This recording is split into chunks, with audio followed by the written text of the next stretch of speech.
I welcome Professor Manesh Choubey. Manesh Choubey sir is working as a Dean, School of Social Science and Professor of Department of Economics at Sikkim, Central University of Sikkim, Gangtok. He has done his PhD in Agriculture Economics with major in Agriculture Finance and Project Analysis and MSc in Agriculture Marketing and Price Policy and Division of Agriculture Economics from Indian Agriculture Research Institute, New Delhi. He is a recipient of National Scholarship, Junior Research Fellowship IARI and Senior Research Fellow ICAR, New Delhi. Before joining Sikkim University, he has served with Central Agriculture University, Imphal, Assam Institute of Management, Guwahati, Entrepreneurship Development Institute, Ahmedabad and Center for Microfinance Institute, CIMP, Patna, Sub-Center of Bankers Institute of Rural Development, Lucknow at various positions.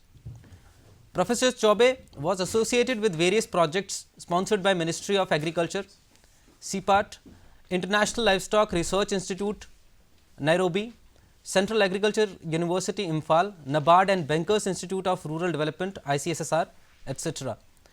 He has published several papers, research articles, books, book chapters and attended national and international seminars.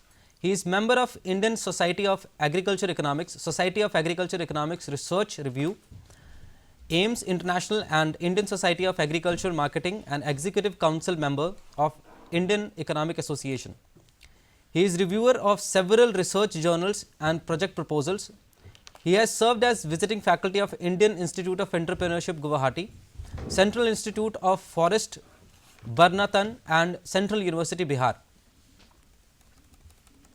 He also worked as resource person in various capacity building programs organized by CPET, Guwahati, AIM Guwahati, EDI Ahmedabad and Chandragupta Institute of Management, Patna and CAU Imphal. His research interests are in the area of rural and agriculture marketing, rural finance and microfinance, agriculture and food policy, international business and developmental management. Sir, we are honored to have you here at Chitkara University and I feel truly blessed to host you at Chitkara University, Punjab. Your intellectual deliberation on the topic of agriculture and Union Budget 2023. Sir, over to you. Thank you, Chitkara University, respected Vice Chancellor sir and Pro Vice Chancellor and all faculty members who has invited us to have deliberation on different issues on budget expectation. The topic right now I am going to deal the farmers producer organizations budget expectation. We know that agriculture, once we talk agriculture is thought in segregation and this is the major bottlenecks for the policy makers. Once we see everything is a segregation, agriculture is a way of life and once we can think agriculture to agribusiness to now technology driven agriculture to the livelihood. So, entire gamut and apart from that lot of industries MSME these all depends on agriculture produce. So, agriculture once we talk agriculture is an entire way of life. So, now we have this the target to achieve doubling of the farmers income and doubling of the export. Export can help to double the farmers income. More than 86% of the farmers in the country are the smaller margin and this is the biggest bottleneck we have, because once we want to compare with the international agriculture producers, their size of farm is very large. So, they have benefit of economies of scale. Ours most of the size are approximately 1 hectare or even if lesser than that. There is a need to facilitate our farmers with access of improved technology, credit, better input and more market to incentivize them to produce better quality commodity. In the midst of 2 years during the pandemic, agriculture was the only sector that had a positive growth and we can think if agriculture would have failed those time, definitely we would have suffered a hunger death, a large hunger death compared to the more deaths as compared to the COVID. But thanks to the farmers, they have produced enough to feed all of us. Once we talk 57 crores of farmers, they are the small and marginals, okay, and operating on 12% of the agricultural land. These small and holder farmers basically they have lack of knowledge of modern technology and lack direct market access. So, these farmers carry on activities of their subsistence. So, right now majority of the farmers they produce only for their subsistence, for home consumption, and sidewise they have very little market surplus. And even if they have market surplus, that is there is no if sufficient market access of market for them. So, farmers basically just a requirement and not a business opportunity. So, until we are not seeing farming as business opportunities, people will not be interested in farming. So, there is a situation we have visited the different places and we have seen that the concept of ghost village, many of the villages farm is there, houses are there, but no people. So, people are leaving agriculture and settling in the nearby towns, and this is the situation in many of the villages across India, mostly more prevalent in the hill states. So, we can transform the food and agriculture sector if government and society can give the support and the right direction. So, the major challenges, some challenges we have just is a controllable and important. There is lack of market linkage, we can make it possible. Lack of low level of product differentiation, because now it is a world of product differentiation. The same thing that we are producing in industry sector, just by making little bit of differentiation, it can be marketed as a different niche. So, same thing we can do it in agriculture also. Lot of organizations, lot of companies they have entered into this business, and there, but still we lack the farmers level, we lack the product differentiation. Then low level of business acumen, this is one of the, because farming as I discussed that it is simply a way of life. So, we have to move towards the business, farm business, what we call the agri business or farm business. Then something we cannot control, geographical isolation and other issues are there. So, but some issues we can have, we can control it, we can improve it.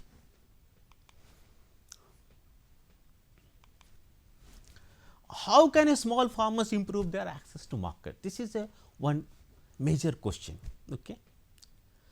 And how can a small farmer utilize the value added processing to increase their input, because once we add the value, definitely we can increase the income.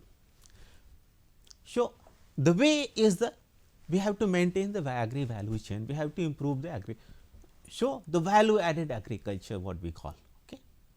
So, agriculture value chain we can move from production towards marketing. So, not only the market access is important, but value addition is more important. So, and we have to manage the value chain. Okay.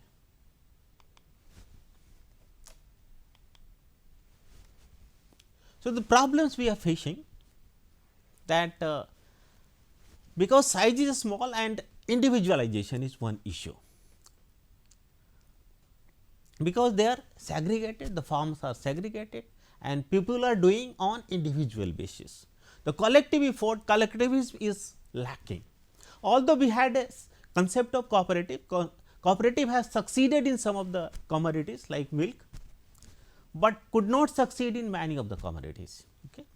And once we talk cooperative have certain kind of advantages and apart from certain kind of disadvantages also, because in cooperative the size is small, and aggregation of cooperative, federation of cooperative we talked, but it has not happened properly. And another issue of the cooperative is that the capital investment in cooperative structure is lacking, because outside capital cannot be implied there, because other than cooperative members they cannot invest. So, that is why we are moving to farmers producer organization, and now we have moved to farmers producer companies. So, lot of farmers producer company they have established, and awareness among farmers are necessary, because once we can aggregate and we know the benefit of the farmers producer organization and especially the companies, because in the companies outsider can invest, any investor those who want, and until investment is not coming, capital is not coming, agriculture cannot move. So, the value addition simply just you see that the real what they have done. This is pineapple is produced by the farmers and they have added the value and packed it, because as a customer we want the fruit juice, not the all the customer do not want the raw pineapple. So, it has been processed and the value is added. The same thing, and the most of the benefit goes to the retailers, the big businessmen who are processing, but the farmers are not getting benefit properly. So, what we can hope? We have to improve market access and we have to add value through processing. So, that will enhance the farmers' income, and this is the main theme of present government, that how to double the farmer income. We are talking why only double, why not to triple or quadruple. Okay. So, and that is possible only the value addition and market access. These are the two basic core things that we have to. Once we talk about farmers producer organization, the government in recent budget, earlier budget, they have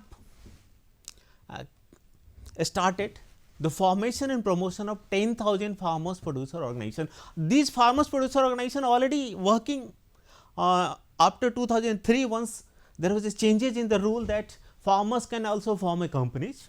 Okay, and lot of FPOs has started also at that time, but as a policy measure, it is a big step by the government, that forming 10,000 new FPOs.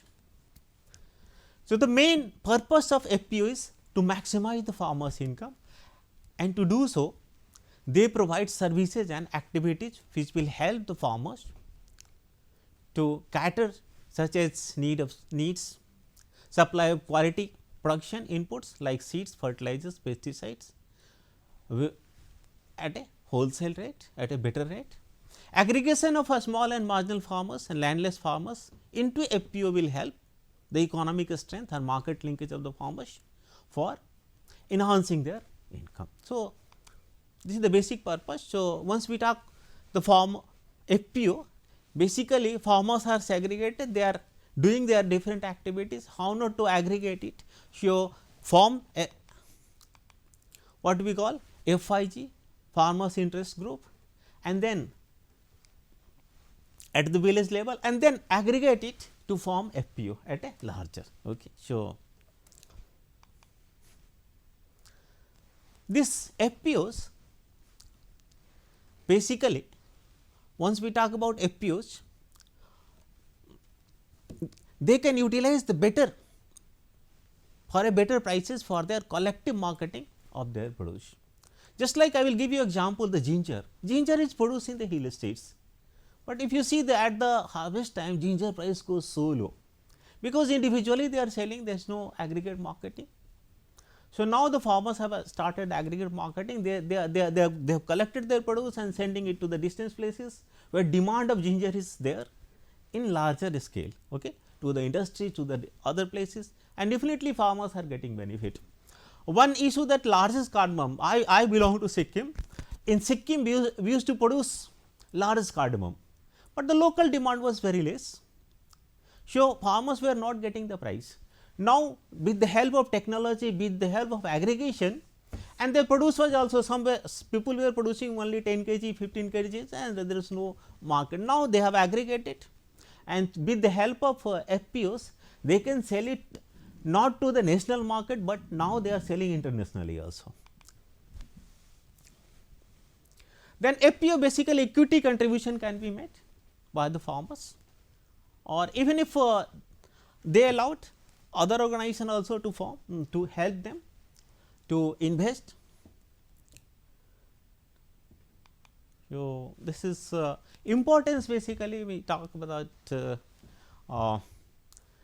agriculture sector is a what is the basic thing, that cluster of a small, medium and big farmers across the nation. So, it can be aggregated, and basically the management system is very simple management system they have, okay, easier management and better visibility. The main purpose of FPO is maximize the farmers income, already stated. Supply of quality seeds, fertilizers, everything can be made here, and provide additional facilities like cleaning, grading, packaging, storage, logistic at a lesser cost. Once it is aggregated, definitely the cost, there is a cost reduction per unit. Okay. So, machinery and infrastructure, because once we are forming a cluster, machinery and technology can be utilized. At individual level, many times farmers buy tractor, but it remains unutilized for most of the times. So, they are not able to repay their loans, but once we have the cluster basis, definitely all plant machinery and other thing can be utilized properly. Then market information, nowadays e-NAM is there. So, they are also spreading market information, and lot of agencies now helping farmers to get the market information, demand trends, price fluctuation. So, this information is available, and every FPO they have got internet connectivity, their computers and everything. So, those information now it is available to up to their doorstep. Then now they can have access to export market also. So, in this plan we have one district one product concept. So, every district can identify one product which can be produced at a larger scale, and similarly at the ground level we are talking about one village one product, at the district level also aggregation of that product. Okay. So,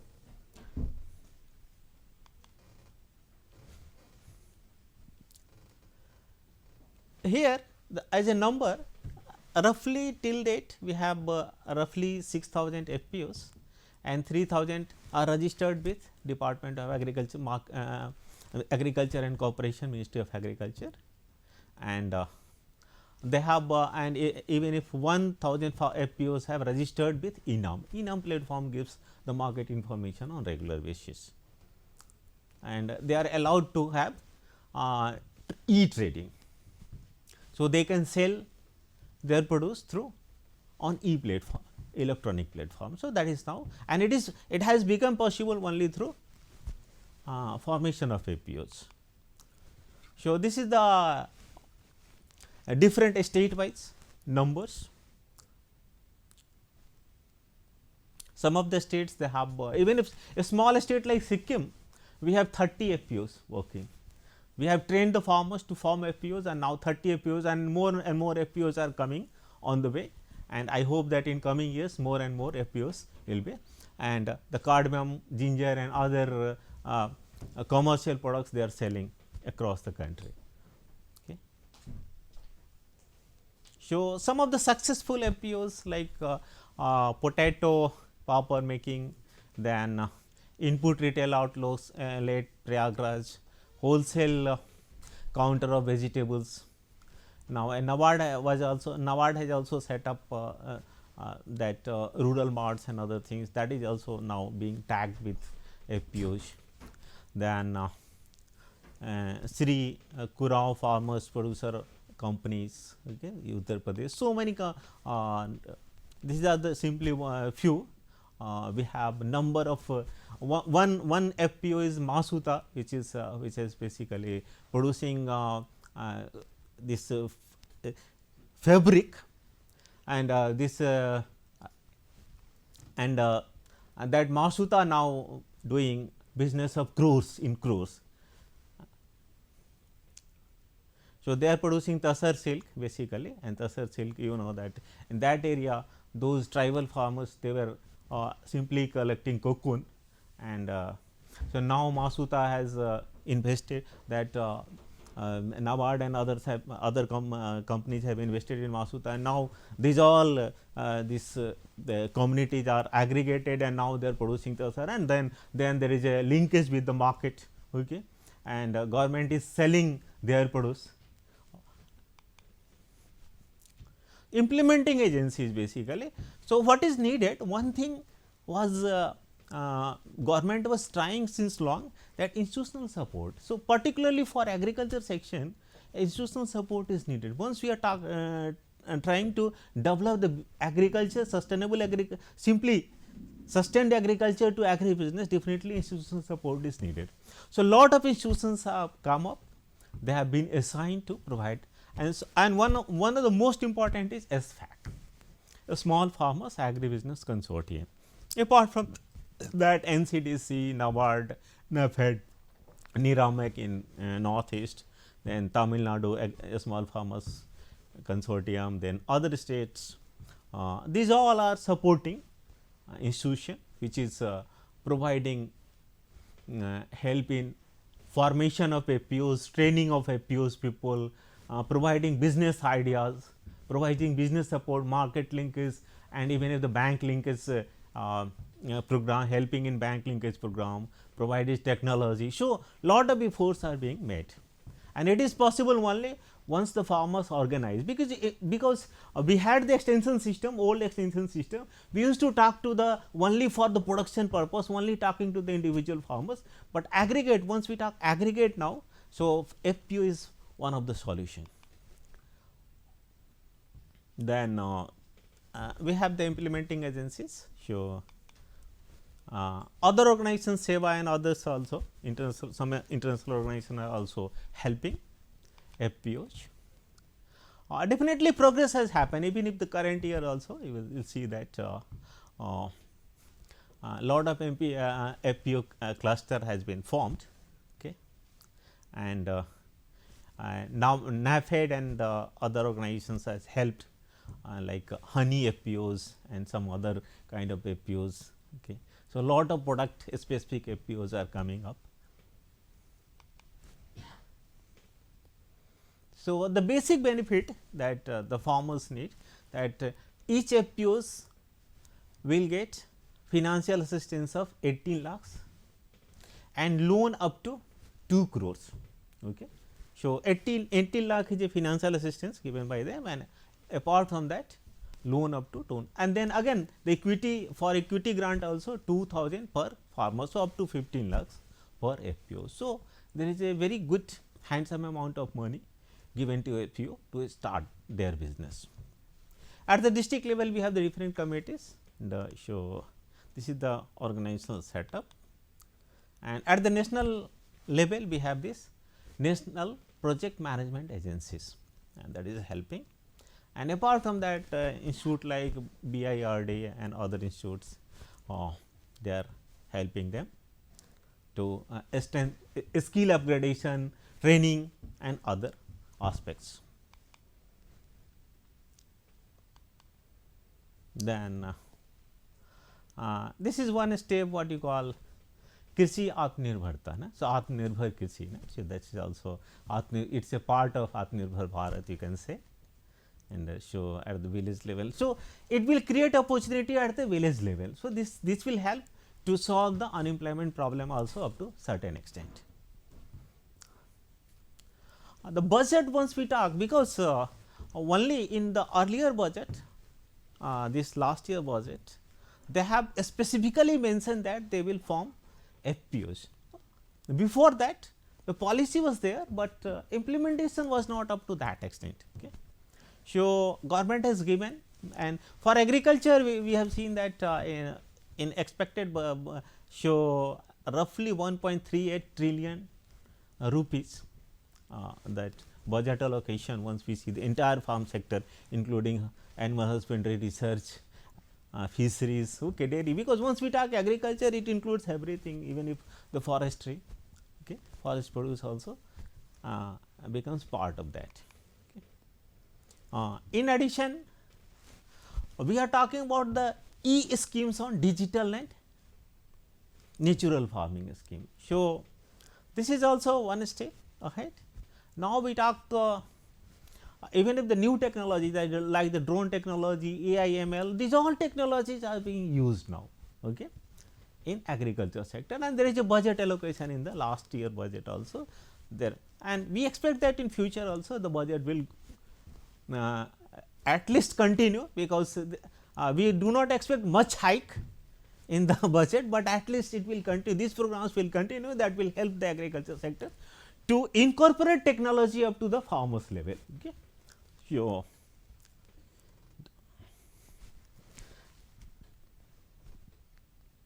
and this we had the 700 crore specific for FPOs, roughly 500 crore already allocated also in the last budget. Okay. So, then high tech services to the farmers, and research and extension institutions, because our extension is system almost working since long back, but it is not effective, because they have the untrained, and again the cost of transferring the technology used to be the very high, because if you are not, if you are doing everything manually, you have to go to the farmers, individually interact. So, now with the help of technology, definitely the cost, there is a cost cutting also, and now they are able to access these technology, can be accessed by the large number of farmers across the country. Okay. Then Kisan drones also, because in the last year budget also the Kisan drones was introduced, and to make the digitalization of the land record, because the most of the disputes you will find across India is due to the land disputes. Okay. So, now government is trying to digitalize the land records, and with the help of drones you will find that lot of places, lot of FPOs are also now they are using drones to spread pesticides and other nutrients. Okay. And the crop assessment, now the geographical information system, and now the satellite technology also being used for the crop assessment. And we have seen that the estimation of the parali in Punjab was being done by our institute, Indian Agriculture Research Institute, with the satellite technology. So, the which farmer, which plot this parali burning is happening. So, every record can be accessed directly sitting at Delhi. Okay. So, and it is possible, and this technology can be transferred, means can be communicated to the these FPOs in coming days. So, definitely the fund allocation, definitely it is meager for 60 crore only. We hope that in coming budget there will be more budget allocation, particularly for the high tech, use of high tech in agriculture. Then definitely we talked about 1 trillion rupees, this estimated 22-23 budget, and so another is NABARD will set up a fund for finance of startups, because now we talk rural enterprise and the startups, particularly in agribusiness sector. So, definitely STP, and I hope in coming budget there will be more funding for a startup. Okay.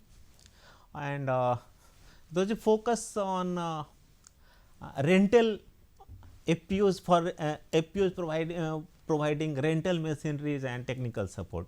So, these things already. So, the budget expectation, once we talk that basically we have to develop entire agro ecosystem, okay, and providing the cheap and timely credit to the farmers. So, that is needed, and definitely banks are coming forward to provide credit. And another is we have to shift focus from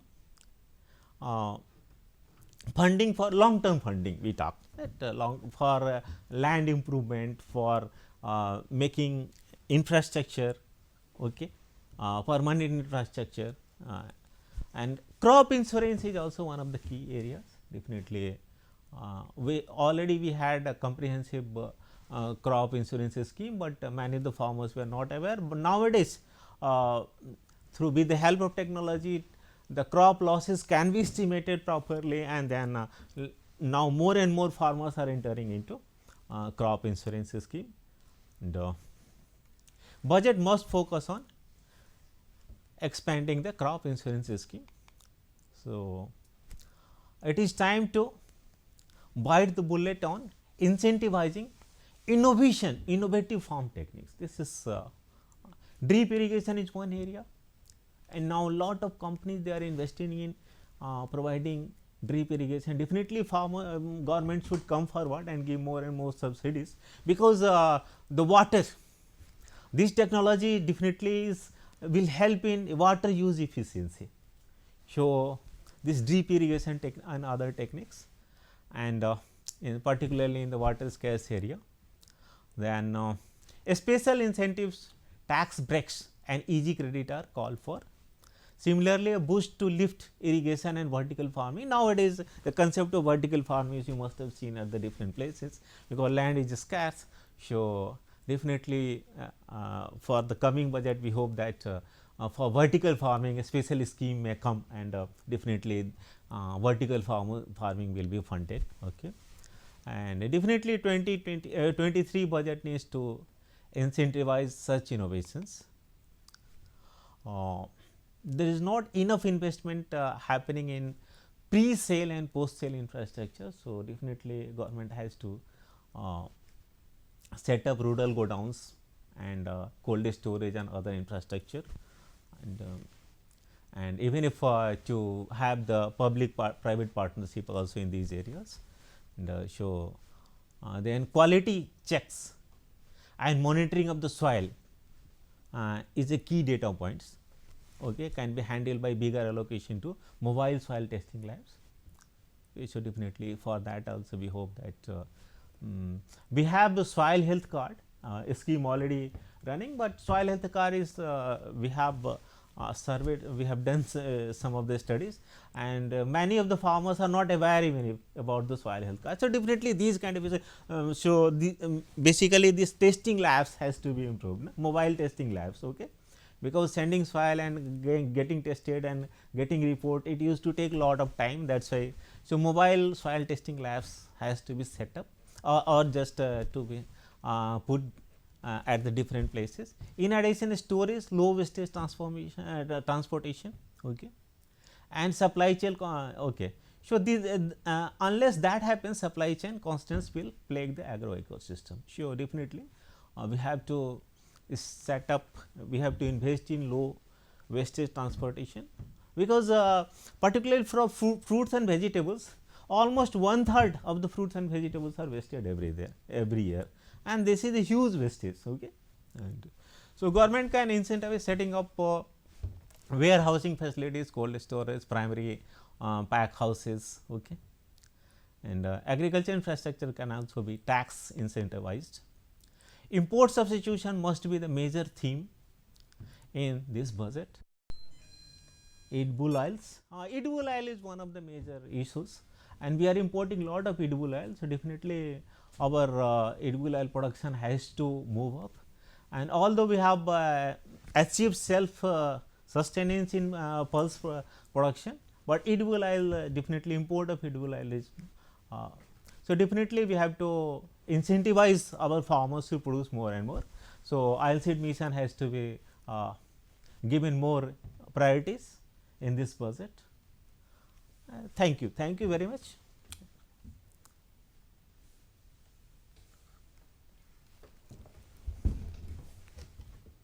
Thank you, sir, for deliberating on indeed a very important topic of the today's discussion. Agriculture, no doubt, is basically one of the priority areas of the government, and the way, sir, you have explained the farmers producer organization and its role in determining the farmers' income and how it can be increased. Indeed, sir, it's basically a new perspective that you have opened for me also. I used to look at the agriculture as a sector where farmers might be taken out of the farm activities to increase their incomes. But the way you have explained the farmers producer organization's role in increasing the farmers income, it's basically an eye opener for me also. So, sir, my question to you is, similar to the the prior scenario that we had for farmers, that farmers can access the regional rural banks for their requirement, credit requirement, which basically fell prey to the defaulters who could not repay their loans. And recently the these RRBs are they stood at the huge NPAs for the overall banking sector. Do you think, sir, this FPOs can actually prove to be detrimental in increasing the farmers' income? Do you truly believe in that, sir? Yeah, actually that the cases of RRB specifically, that because before joining the university I was with NABARD for 3 years, and so the thing is that RRB, many of the RRB, basically the problem happened due to the political reason, not the economic reason. Actually what happened, there was a perception among the farmers that whatever loan waiver scheme, so whatever loan they have taken, that will be waived off, no? And that has given the wrong signal to the bankers. Okay. So if you see the another side, we have the microfinance institution, lot of farmers are taking loan from there, the poor people, and the recovery rate is very high in those institutions, even if their rate of interest is high. So it is not only the economic reason, but there was a political reason, and farmers perceived that whatever loan they have taken, that will be waived. Okay, some of the areas definitely some reasons were there, because some of the technology they adopted, that could not give the fruitful result, and there was a case of suicide also, and it has happened because lack of extension activities in the particular area, because many of the farmers were cheated by these companies and giving the wrong thing. Okay. And another thing, that diversion of the loan was another area. Okay. Lot of people, they have taken loan on the name of farming, but they diverted it for consumption purpose and some other purpose, and that has also led to the default the case. Otherwise farmers are very honest, and now if that is why we take that group lending is more successful once we have seen in the microfinance area. So definitely farmers, if we are financing directly to the FPOs, the group through group lending, definitely that will help the farmers for to basically the capital formation, buying farm and machinery as a group, and that will augment the production, and that will lead to, and with the help of market access, definitely the income can be enhanced. Thank you, sir. My next question to you, sir, what seems to be more amicable solution to you, FPOs or the job diversification of the agricultural labor, or the agriculturist? What do you think? Which one would be more amicable? Yeah, you see that definitely the surplus labor, because once we see from the Lewis theory side, surplus labor definitely, what I said in the beginning, that many of the sons and daughters of the farmers, they are not interested in agriculture. Definitely, just I belong to a farming family. Okay. I had a farmer, my father used to be a farmer, okay, my forefather used to be a farmer. Now it shifted. Similarly, the some population definitely, because nowadays what happens, the farm size going to be lesser and lesser, definitely some population will shift. The thing is that those, our concern is those who want to, who is staying in the same profession, and how to improve it through capacity building, through technology, through institutional support, through extension activities. So definitely that can, so the basic aim is not, because the migration from one section to a sector to another sector, it is a obvious. Okay. So definitely nowadays, suppose if technology is basically attached with the farming, definitely people will be attracted to have those technology and farmers, and once it is profitable, people will be interested. That is why I am giving an example. Reliance, Tata, and every company, they have entered into agriculture, because due to their its profit only. So once there is a profit, people will be attracted. Once there is a loss, people will leave the occupation. Okay. So to even if to attract the people, the youth in agriculture also, the use of technology, the aggregation, the formation of APOs will help. And nowadays you will find that lot of youth, they have opened the office, they are sitting in the office, they are managing their business. Okay. They are doing some accounting, they are doing some licensing with the people, institutional linkage. So nowadays people are interested. So definitely some parts of the, definitely some, the labor surplus is a continuous phenomenon. The labor, some labor will be shifted, some labor will be basically more trained, they will shift to another occupation. Some people will go to education, definitely they will go for higher education, they will do some other occupation. But this is the solution for those who are forced to stay or those who are willing to go in agri or agribusiness sector. Thank you, sir. Yeah. Now I proceed to the last question. Sir, as you mentioned that India do have the potential to produce edible oils and can produce a significant amount, but despite of having this potential, India still imports a significant amount of edible oils from outside. What do you think? What are the reasons why India is not able to promote the production of edible oils domestically? Yeah. One problem is the cheaper edible oil available in Malaysia and Indonesia, okay, because they produce palm oil.